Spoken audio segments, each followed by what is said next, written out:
कुछ तो है तेरे मेरे दरमिया। पार्ट 12। ये क्या बोल रही हो अपूर्वा बेटा?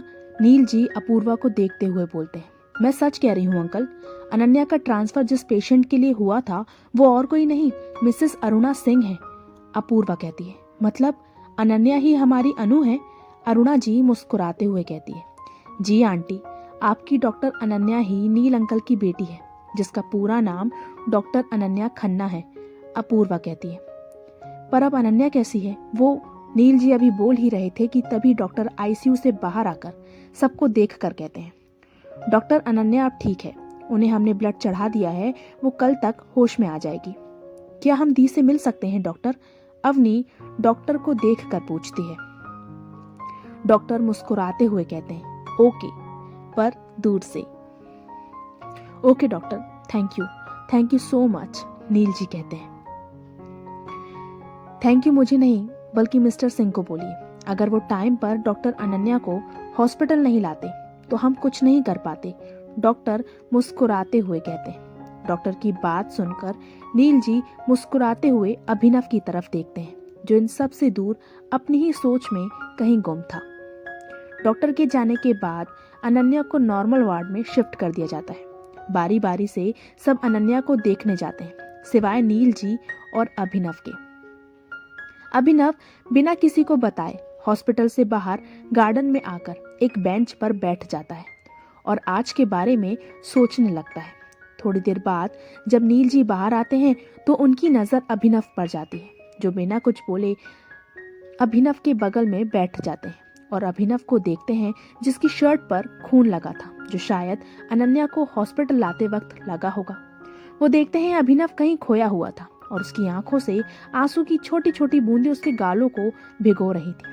जब काफी देर तक अभिनव का ध्यान नील जी पर नहीं गया तो उन्होंने ही बात शुरू की। रो रहे हो?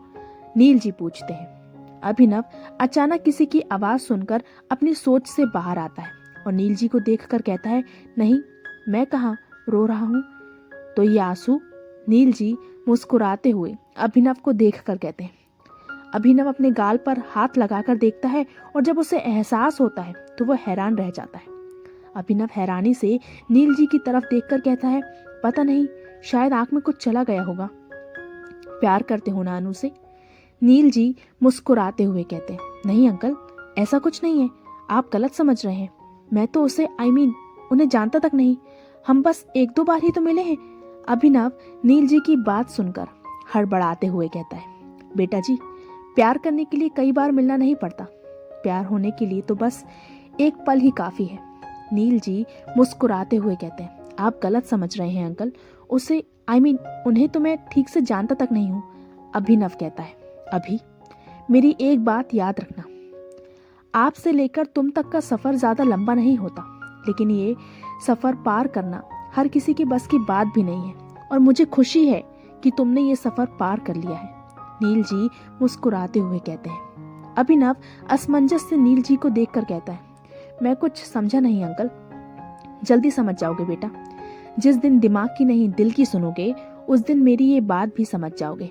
कहकर नील जी अपनी जगह से खड़े होते हैं और हॉस्पिटल के अंदर चले जाते हैं।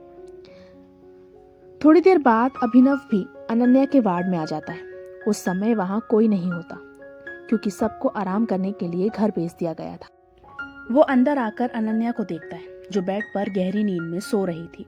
उसे देखकर अभिनव की आंखें उस पर ठहर सी जाती हैं। गोरा बदन जो उसकी इस हालत की वजह से पीला पड़ चुका था, उसकी भूरी आंखें बंद थी और उसके गुलाबी होठ सूख चुके थे, लेकिन फिर भी उसकी खूबसूरती कहीं से भी कम नहीं हुई थी।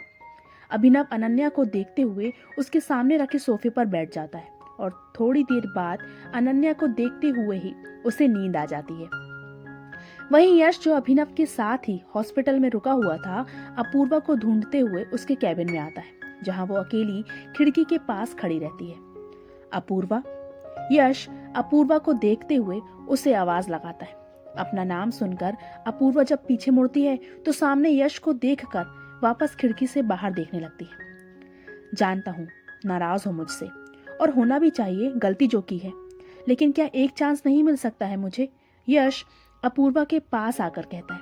अपूर्वा बाहर देखते हुए कहती है, मुझे कोई चांस नहीं देना है किसी को, फिर यश को देखते हुए, बेहतर होगा मिस्टर यश आप मेरे कैबिन से चले जाएं। I am sorry Apurva, please हो सके तो मुझे माफ कर देना, कहकर यश चले जाता है। यश के जाने के बाद अपूर्वा की आंखों में आंसू आ जाते हैं और वो रोने लगती है। अगली सुबह अनन्या को जब होश आता है तो वो अपने सामने अभिनव को सोता देख हैरान रह जाती है। ना चाहते हुए भी उसकी आंखें अभिनव के चेहरे पर आकर रुक जाती है।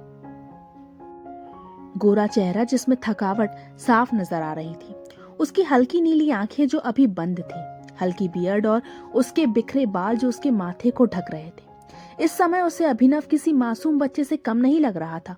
उसे देखकर अनन्या के चेहरे पर मुस्कान आ जाती है। तभी अभिनव का फोन रिंग करता है, जिससे अभिनव जागने लगता है। उसे जागते देख अनन्या जल्दी से अपनी आंखें बंद कर लेती है।